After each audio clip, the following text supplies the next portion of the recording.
Hi there. This is Jenny Reeves from Jenny Reeves here in San Francisco, and here are 5 of my favorite tools. Tool number 1. The first tool I like is the soft charcoal block.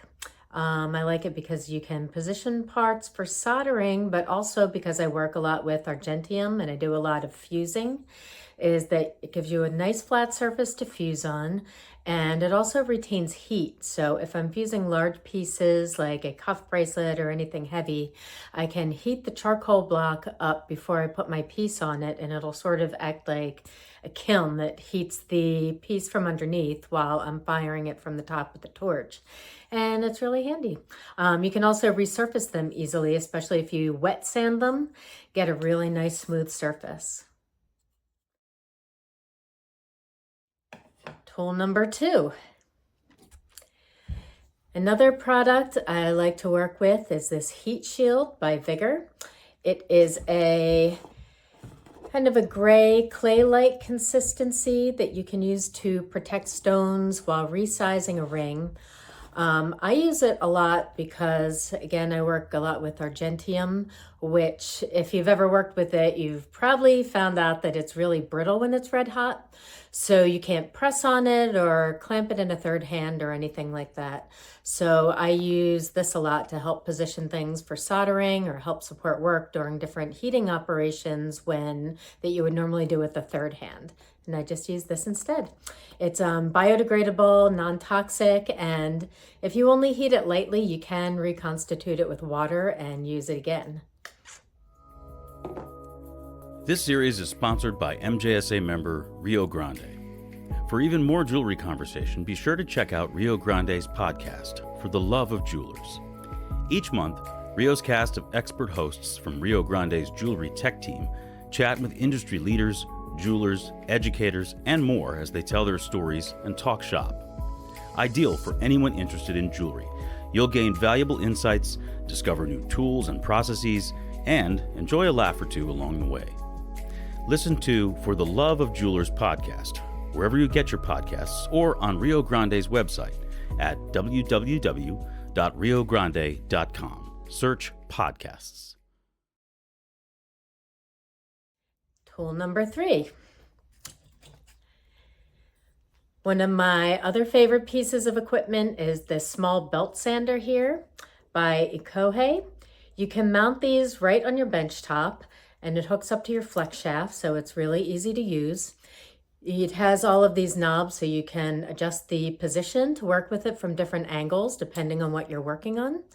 And it has this area over here where you can connect a vacuum or some kind of dust collection bag, so you're not using all of your precious, expensive dust. And because it runs off of a flex shaft, you can change the speed just by using a foot pedal. So it gives you a little more versatility than, say, a large belt sander that just has an on-off switch or high-low speed. Has a bunch of different belts. Goes from like 80 grit up to maybe 400 or 600 grit. And I find it really handy. One of my other favorite things are burnishers. I use these in a variety of sizes. A lot of my work is textured, so these are really good for highlighting the textured areas, making them semi-polished, even if they're oxidized.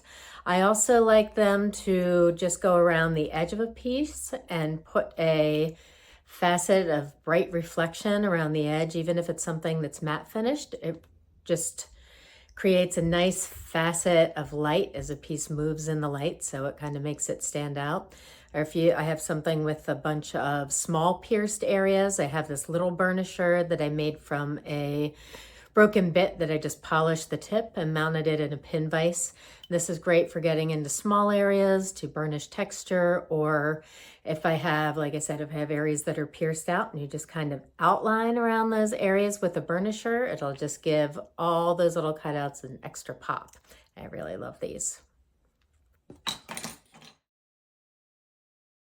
Last but not least, I love this large steel brush that I get from the hardware store. They're usually in the paint department for like stripping or removing paint. I like it to produce a non-linear, uniform surface on large pieces of metal.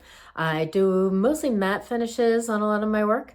If I'm doing something large like a cuff bracelet, this is great for just putting a matte finish on the metal on the inside of that cuff, or finishing the backs of a lot of pieces. I find I can sand things up to about 220 or 400 and then let this brush do the rest of the work. And it creates a kind of a cool scratch pattern and gets rid of sanding lines with minimizing the amount of time I'm spending on finishing. So I love this one too. Thanks.